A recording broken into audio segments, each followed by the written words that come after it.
Hello everyone, आज की video भैया बहुत ज़्यादा इंपॉर्टेंट रहने वाली है। क्यों? क्योंकि क्लास 12th के अंदर अगर बता दूं, जितने ही बच्चे वो इंतज़ार कर रहे थे सीयूटी के फॉर्म का, और यहाँ पे बहुत सारे चेंजेस हो गए हैं सीयूटी के अंदर 2024 के लिए। कैसे कैसे चेंज? आपका पेपर ऑनलाइन के साथ साथ हाइब्रिड मोड में भी, वो पेन पेंसिल लेके ओएमआर शीट फिल करते हो ना, डिफिकल्ट लेवल में चेंज हो रहा है। कब फॉर्म आ रहा है, ये सारी बातें ऑफिशियली डिक्लेयर करी गई है। किसने डिक्लेयर करी? जगदीश कुमार सर, जो यूजीसी के चेयरमैन हैं। ऑफिशियली नहीं करी, इन्होंने एक न्यूज़पेपर को इंटरव्यू दिया, डायरेक्ट नहीं बताया, उसको इन्होंने रीपोस्ट किया है, रीट्वीट किया अपने अकाउंट में, इसलिए ऑफिशियल ही माना जाएगा इसको। चलिए पहले देखते हैं भैया फॉर्म जो आ रहा है। मैं मुद्दे की बात करूंगा। इन्होंने बताया कि फॉर्म जो है 19 फेब के आसपास आ सकता है। सर एग्जाम दे कि फॉर्म फिल करे? भैया तुम्हें एग्जाम ही देना है पहले। कॉमर्स वालों का इंग्लिश के पेपर के बाद शायद काफ़ी गैप है, वो उसमें आराम से फॉर्म फिल कर लेना बिना टेंशन के। साइंस वाले अभी फॉर्म फिल नहीं करेंगे, पूरा ध्यान सीबीएसई वाले बच्चे कहाँ देंगे?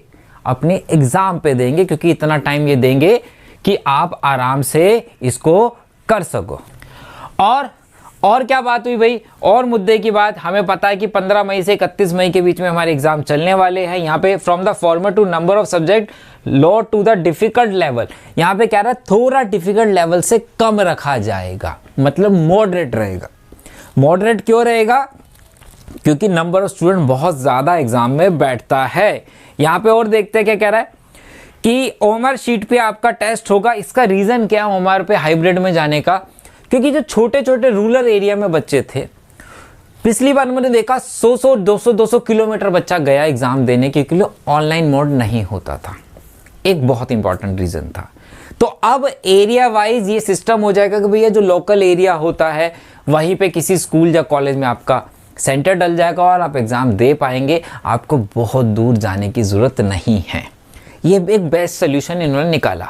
दूसरी बहुत इंपॉर्टेंट बात इसके अंदर बोली गई है कि भैया जो पहले 10 सब्जेक्ट बच्चा चूज कर सकता था, एग्ज़ाम देता था, अब 10 नहीं दे सकता, अब मैक्सिमम 6 सब्जेक्ट चूज कर। और मुझे लगता है कि 10 सब्जेक्ट चूज करने भी नहीं चाहिए भैया, कोई नहीं पढ़ता।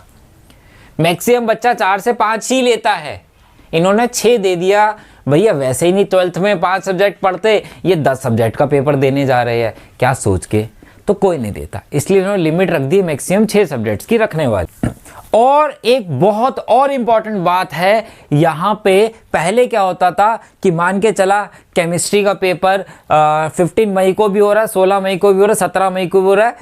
अब ऐसा नहीं होगा, एक ही दिन में अब केमिस्ट्री का पेपर निपटा दिया जाएगा। इससे प्रॉब्लम क्या आती थी कि भैया अलग दिन में कोई ज़्यादा डिफिकल्ट पेपर आ गया, एक दिन में कुछ इजी पेपर आ गया, तो कई सारे बच्चे एग्जाम दे रहे थे, लेकिन डिफिकल्टी लेवल सबका अलग अलग रहता था।